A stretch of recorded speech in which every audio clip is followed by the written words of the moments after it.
데시벨 성도 여러분, 굿모닝입니다. 이 아침 하나님께서 주신 말씀으로 오늘을 시작하도록 하겠습니다. 에베소서 3장 1절에서 4절까지를 제가 봉독하겠습니다. 이러므로 그리스도 예수의 일로 너희 이방인을 위하여 갇힌 자 된 나 바울이 말하거니와 너희를 위하여 내게 주신 하나님의 그 은혜의 경륜을 너희가 들었을 터이라. 곧 계시로 내게 비밀을 알게 하신 것은 내가 먼저 간단히 기록함과 같으니 그것을 읽으면 내가 그리스도의 비밀을 깨달은 것을 너희가 알 수 있으리라.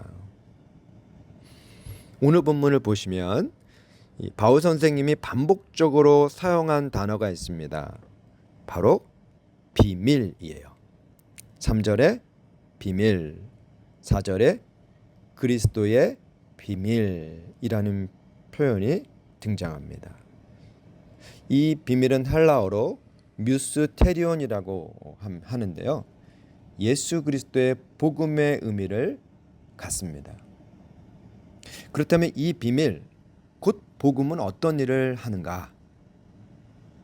복음이 전해질 때 어떤 일이 일어나겠습니까? 6절을 보면 이렇게 나와요.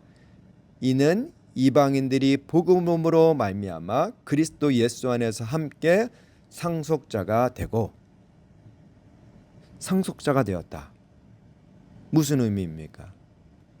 한 가족이 되었다라는 것이죠.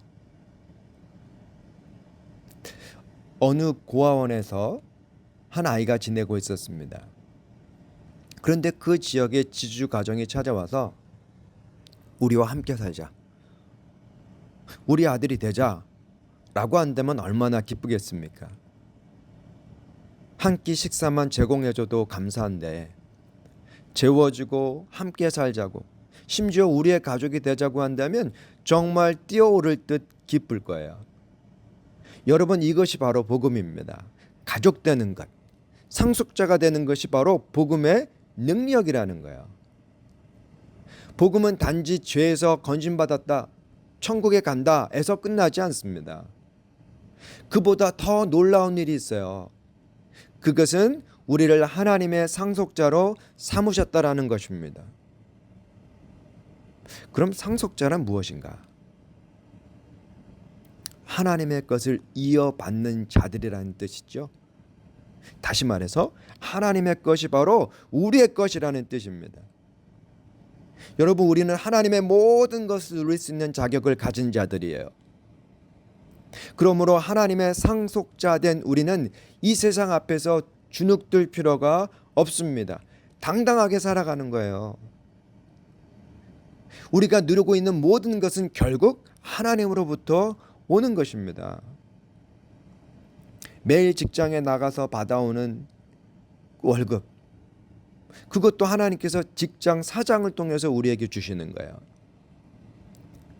사장이 월급을 주면서 생색을 낼지라도 우리는 그것을 하나님께서 공급하시는 것으로 알고 감사하며 받으면 되는 겁니다. 우리들 중에 사장님들 계시죠? 직원들에게 매달 월급 챙겨주는 거 쉽지 않습니다. 경기가 어려울 땐 더 힘들어요. 하지만 기억하십시오. 직원들에게 나가는 그 월급도 하나님께서 여러분들을 통해서 공급하신다라는 걸 기억하는 거예요. 하나님이 여러분들을 통해서 그 직원들을 돌보시고 계신다라는 것을 우리는 기억하며 살아가야 합니다. 그러니까 생색 내지 마시고 감사한 마음으로 기쁘게 나누실 수 있었으면 좋겠어요. 여러분, 모든 것은 하나님으로부터 옵니다. 하나님께서 상속자인 우리를 반드시 챙기실 거예요. 그래서 오늘 얼마나 벌까, 이 프로젝트 잘 될까라는 염려보다는 우리 아버지 되신 하나님께 우리의 삶을 맡기고 지금 누리고 있는 것들에 대해서 감사하면서 그것을 가지고 땀 흘려 일하는 겁니다. 하나님께서 상속자인 우리들을 통해서 우리의 가족들, 직원들을 넉넉히 먹이실 거예요. 사랑하는 성도 여러분, 우리는 예수 그리스도의 비밀을 통해서 하나님의 상속자 된 자들입니다. 하나님의 것이 모두 우리의 것이에요. 그러니 오늘도 어깨를 펴시고 일터로 나가십시오. 당당한 모습으로 맡겨진 일들을 감당해 내시기 바랍니다. 하나님께서 상속자 된 우리들을 오늘도 책임져 주실 거예요. 우리와 함께 오늘도 동행하여 주실 것입니다. 그러한 믿음으로 살아가는 우리들 되기를 바랍니다. 다 같이 기도드리겠습니다. 하나님, 오늘도 그리스도의 비밀, 복음으로 하나님의 된 자들, 자녀들, 상속자 된 우리들 당당하게 세상으로 나아가게 도와주시옵소서. 하나님의 것이 상속자 된 우리들의 것임을 기억하면서 감사하며 살아가는 오늘이 되기를 소망합니다. 그렇게 인도하여 주실 성령 하나님을 의지하며 이 모든 말씀 우리 주 예수님의 이름으로 기도드립니다.